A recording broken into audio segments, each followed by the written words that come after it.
안녕하세요. 김익현 변호사랍니다. 오늘은 상속순위 및 상속분에 대해서 설명드립니다. 상속인은 상속을 받는 사람이고 피상속인은 돌아가신 분, 즉 상속재산을 소유하고 있는 사람입니다. 고인이라고도 말씀드릴 수 있겠죠. 상속의 첫째 순위는 고인의 배우자와 직계비속입니다. 직계비속은 자녀, 손자 등이라고 생각하시면 되겠습니다. 즉 고인의 부인과 아들이 있다면 부인은 1.5, 아들은 1의 비율로 상속을 받게 됩니다. 왜냐하면 배우자는 50%로 가산한다는 규정이 있기 때문이에요.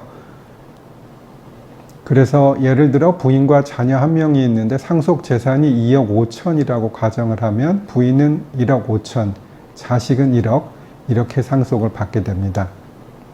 그 다음에 두 번째 순위는 고인의 배우자와 직계존속입니다. 직계존속은 부모, 할아버지, 할머니 이렇게 생각하시면 됩니다. 그래서 고인의 부인과 부모가 있다면 부인은 1.5, 부모들은 각 1의 비율로 상속을 받게 됩니다. 예를 들어 고인이 부인이 있고 부모가 다 생존해 있는데 상속 재산이 3억 5천만 원이다. 이렇게 가정을 하면 부인은 1억 5천만 원, 부모들은 각 1억 이렇게 상속을 받게 됩니다. 여기서 조금 센스가 있는 분이면 알 수 있는 점이 있습니다. 부모는 결혼한 자녀에 대해서 그 자녀의 자녀, 즉 손자가 없는 경우에는 그 배우자와 함께, 그러니까 며느리와 함께라도 상속분을 가지지만 자녀의 자녀, 즉 손자가 생긴 경우에는 상속을 전혀 받지 못합니다. 만약 결혼 후 한 1, 2년 만에 아들이 죽었는데 손자가 있었다면 상속은 모두 며느리와 손자가 받게 되고 사실상 며느리는 재혼을 할 터인데 그 부모는 엄청 원통하게 생각할 수가 있겠지요. 세 번째 순위는 고인의 형제 자매입니다. 즉 배우자, 직계비속, 직계존속이 모두 없는 경우에는 형제 자매가 3순위로 상속을 받게 됩니다.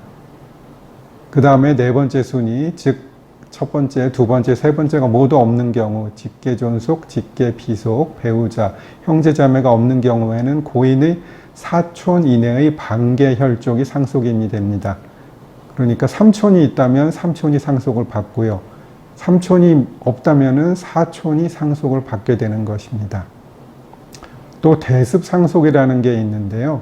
이것은 1순위의 직계비속이나 3순위의 형제자매가 상속 개시 전에 이미 사망한 경우 그 사람의 직계비속 또는 배우자가 원래 상속인의 순위에 가름해서 상속을 받는 것을 말합니다. 좀 복잡해서 잘 이해가 안 가실 텐데 간단하게 말씀을 드리면, 예를 들어 할아버지가 사망해서 아들 2명이 원래는 상속인인데 아들 중 1명이 할아버지 사망 전에 미리 자식이 사망을 했다. 그러면 죽은 아들의 상속분은 며느리와 손자가 있는 경우에는 그 부분을 대신해서 상속하게 되는 것입니다. 이것을 대습상속이라고 합니다. 다음에는 또 좋은 정보로 찾아뵙겠습니다. 감사합니다.